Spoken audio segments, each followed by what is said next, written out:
এক সময় একজনে বলছিল এক টান দেশ না, সে বলে যে না আমি ধোঁয়া টোয়া সহ্য করতে পারেন, আমার কাশি আসে। তখন তার মাথার মধ্যে শয়তানে ঢুকাই দিছে কি, কয় কেমন পুরুষ হইলা, কথা বলে আরে জোরে জোরে জোরে। যারা সিগারেট খায় আমি তাদেরকে দোষারোপ করি না, কারণ বেশিরভাগ মানুষ যারা সিগারেট ধরেছে নিজের ইচ্ছাই তেমন ধরে নাই, বেশিরভাগ বন্ধুর পাল্লায়, পরিচিত মানুষের পাল্লায় পরে সিগারেট ধরছে। ওই যে এক সময় একজনে বলছিল এক টান দেশ না, কথা বলে না। তুমি কেমন পুরুষ হইলা, সিগারেট খাইতে পারো না, তার মাথায় ঢুকাই দিছে সিগারেট খাইতে, পুরুষ হতে গেলে সিগারেট খাইতে হবে। এবার সে যে এক টান দিছিল ওই বছর আগে, এখন 10 প্যাকেট। ভুল বললাম? বেশিরভাগ নেশা, বেশিরভাগ খারাপ অভ্যাস আমাদের ভিতর ঢুকেছে পরিচিত মানুষের মাধ্যমে, যাদেরকে বন্ধু বলেছে ওই বন্ধুর মাধ্যমে। আজকে যখন সেই বন্ধুর পাল্লায় পরে ধরা সিগারেটের কারণে যখন ক্যান্সারের রোগ হয়েছে, ডাক্তারে বলে যে 10 লাখ টাকা লাগবে, এবার বন্ধুরা বলে যে তোর কারণে সিগারেট ধরছি, যে 5 লাখ টাকা তুই আমারে দে। তখন সে বলে যে আমি তোমাকে চিনি না, তো আমারে খাওয়াইছিলি যে। তখন সে বলে যে আমি বিষ দিলে কি বিষ খাবিনি, ডাইরেক্ট ফল্টি মাইরা দিছে। জোরে বলেন আছে না নাই? মনে রাখবেন একটা কথা, কিছু কথা তিক্ত হলেও মনে বসায় নিতে পারলে, মাথায় বসায় নিতে পারলে আপনার জীবন চলা সহজ এবং সুন্দর হবে। আমাদের ভিতরে ভুল, কারণ আমরা আমাদের সিদ্ধান্ত গ্রহণকারী। এখানে একটা কথা আমি সবার উদ্দেশ্যে বলি, এটা ক্লিয়ার মনে রাখবেন ভাইয়া, প্লিজ কথা বলবেন না, প্লিজ প্লিজ। আল্লাহ তাআলা সৃষ্টি জগতে 2টা সৃষ্টিকে স্বাধীনতা দান করেছেন, মনে রাখবেন এই কথা। আমার অনেক ভাইয়েরা এই বিষয়টা না বুঝে আল্লাহকে ভুল বুঝে। কয়টা সৃষ্টিকে? জোরে বলতে হবে, কয়টা? 2টা সৃষ্টিকে আল্লাহ তাআলা নির্দিষ্ট সময়ের জন্য স্বাধীনতা দান করেছেন। একটা সৃষ্টির নাম জিন, আর একটা সৃষ্টির নাম মানুষ। সূর্য আল্লাহর আন্ডারে, সেজন্য ওই শুরু তো যেদিকে উঠছে এখনো সেদিকে উঠে। 19-20 জীবনে করে। সাগরের পানি আল্লাহর আন্ডারে, তাই সব সময় একই নিয়ম। চন্দ্র আল্লাহর আন্ডারে, তাই সব সময় একই নিয়ম। আল্লাহ ওদেরকে কোনো স্বাধীনতা দেয় নাই, সেজন্য আম গাছের আমে কোনোদিন জামের স্বাদ পাবেন না। জোরে বলেন না। জাম গাছের মধ্যে কখনো তেঁতুল পাবেন না, তেঁতুলের মধ্যে কখনো মিষ্টি পাবেন না। যার যেটা সেটাই আছে। একমাত্র মানুষ, তেঁতুলের টকও আছে, চিনির মিষ্টিও আছে, মধুর মিষ্টিও আছে, আবার বিশুর বিষও। পয়েন্টটা কি বুঝতে পেরেছেন? এবার বলেন, হাসরের ময়দানে হিসাব হবে কি হবে না?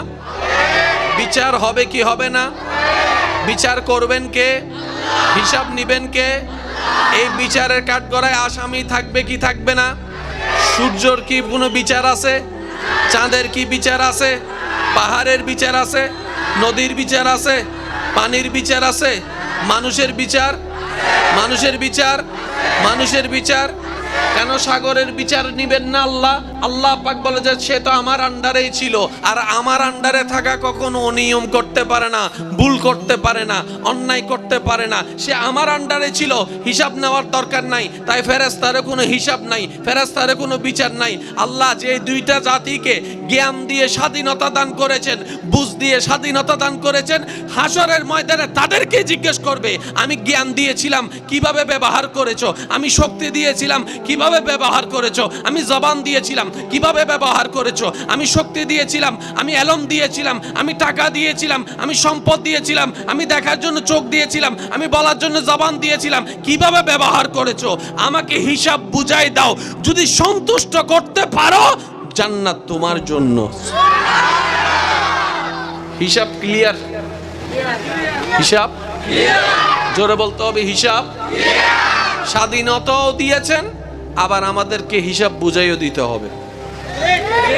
হাশরের ময়দানে হিসাব কয়টা সৃষ্টি বলেছি ভাইয়া? জোরে বলেন কয়টা? উলামায়ে কেরাম, হাফেজে কেরাম, বাবা দাদা নানার বয়সী যারা আছেন, আমি অদম অযোগ্য আপনাদের দোয়াকে মাথার উপর ছাদ বানিয়ে যুবক ভাইদের আওয়াজকে শক্তি বানিয়ে বলার চেষ্টা করছি।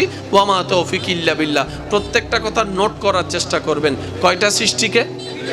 দুইটা সৃষ্টিকে স্বাধীনতাও দিয়েছেন, নিয়ামতও দিয়েছেন, আবার হিসাবও নেবেন। ঠিক আছে, মনে থাকবে ইনশাআল্লাহ। এবার আল্লাহ তাআলা আমাদেরকে আগুন কি সেটাও চিনাই দিয়েছেন, বরফ কি সেটাও চিনাই দিয়েছেন। বরফ কতটুক হলে শরীর সইবে সেই বুঝো, আগুন কতটুক হলে জ্বলে যাব সেই বুঝো। এই বুঝার, জোরে বলেন দোষ কার? আল্লাহ চিনে দিয়েছেন এটা ভালো এটা খারাপ, আল্লাহ চিনে দিয়েছেন এটা জান্নাতি এটা জাহান্নামী, আল্লাহ চিনে দিয়েছেন এটা তোমার জন্য মঙ্গলকর এটা তোমার জন্য অকল্যাণকর। এরপরেও যদি আপনি আমি না বুঝে অকল্যাণে পা দিই, দোষ কার? জোরে বলেন দোষ কার? আরেকটু জোরে বলেন দোষ কার? আমাদের। এখানে আল্লাহর কোনো হাত? জোরে বলেন না, বুঝার জন্য বলছে আল্লাহর কোনো হাত। আল্লাহ আমাদেরকে স্বাধীনতা দান করেছে। আল্লাহ চাইলে পারতেন প্রত্যেকদিন ফজর বেলা আমাদের কাছে ফেরেশতা পাঠাইয়ে আমার বান্দার একটু ঘুম থেকে ডাইকা দেয় নামাজ পড়ার জন্য। আল্লাহ সেই কাজ কখনো করবেন না। এমন ইচ্ছা তেমন কর, তবে এতটুকু মনে রাখবি, একদিন হাশরের ময়দান আমার কাছে আসতে হবে, সব হিসাব আমাকে বুঝাই দিতে হবে। কথা বলেন ঠিক কি না? এবার স্বাধীনতা, সবাই একটু আওয়াজ দিয়ে বলবেন, ডান হাত তুলে দেখাই বলবেন, স্বাধীনতা আল্লাহ আমাদেরকে দিছে নাকি দেয় নাই? এটার ব্যবহার কিভাবে করব এটারও স্বাধীনতা আল্লাহ আমাদেরকে দিয়েছেন। আপনি এখন যাই যদি নামাজ পড়তে দাঁড়ান, কেউ আপনাকে নিষেধ করবে? ফেরেশতা এসে নিষেধ করবে না। আপনি যদি এখন গাঁজা খাইতে যান, ফেরেশতা এসে নিষেধ করবে না। যা করার করেন, কিন্তু হিসাব হবে হাশরে। তো বুদ্ধিমান কারা? যারা বলে যে দুনিয়ার সাময়িক 2 দিনের গড়টা 2 ঘন্টার শান্তি আমি চাই না, আমি আজীবনের শান্তি চাই। তাই 2 দিনের সুখকে পান মাটির নিচে চাপায় দিয়ে ওই আজীবনের সুখের জন্য যে ধৈর্য ধরতে পারে, তার জন্য দুনিয়াও নিয়ামত হয়ে যায়, হাশর পরকালও নিয়ামত হয়ে যায়। বলেন না সুবহানাল্লাহ। সবাই মিলে একবার দরুদ শরীফ পড়েন, আল্লাহুম্মা সাল্লি আলা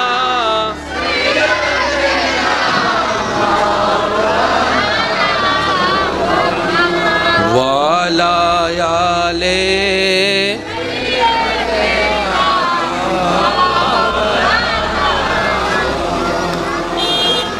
কোন আল্লাহ?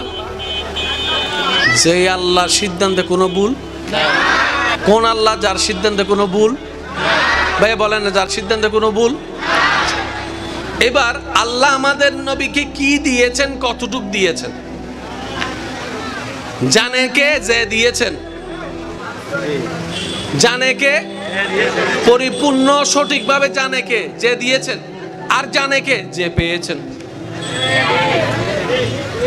এছাড়া আর কেউ পরিপূর্ণভাবে কেউ কিচ্ছু বলতে পারবে না। কারণ নবী ততটুকুই নিজেকে প্রকাশ করেছেন যতটুকু আল্লাহ হুকুম দিয়েছেন। এর এক চুল বাইরেও নবী প্রকাশও করে নাই, গোপনও করে নাই। আমি কি বুঝাতে পারছি? কারণ নবীজির 24টা ঘন্টা কার নিয়ন্ত্রণে ছিল? ইন্নাকা বিআয়ুনিনা। আল্লাহ পাক বলেছেন আপনি নবীর প্রত্যেকটা সেকেন্ডকে আমি আল্লাহ নিজেই অবজার্ভ করছি, নিজেই গাইডলাইন দিচ্ছি। চিৎকার দিয়ে বলেন সুবহানাল্লাহ। আর একটু জোরে বলতে হবে সুবহানাল্লাহ। এবার আসেন ইমানদার ভাইরা, একটু বুঝার চেষ্টা করি। আল্লাহ তাআলা আমাদের নবীকে বানালেন সবার আগে। আমি বলবো না, আপনারা বলেন। পাঠালেন সবার আগে। জোরে বলেন, পাঠালেন সবার আগে। আল্লাহ চাইলে তো মাঝখানেও পাঠাইতে পারতেন, 2 নম্বরেও পাঠাইতে পারতেন, 5 নম্বরেও পাঠাইতে পারতেন, 10 নম্বরেও পাঠাইতে পারতেন, 1 লাখের মধ্যেও পাঠাইতে পারতেন। আমরা জানি 1,24,000, 2,24,000, 3,24,000 যাই হোক, আল্লাহ ভালো জানে। হয়তো শুরুতে না হয় মাঝখানে না হয় সেকেন্ড লাস্টে পাঠাইতে পারতেন। রব বলে যে না, আমি পাঠাবো অমন সময় যে সময় পাঠানো আমার আল্লাহ, আমি আল্লাহর ইচ্ছা।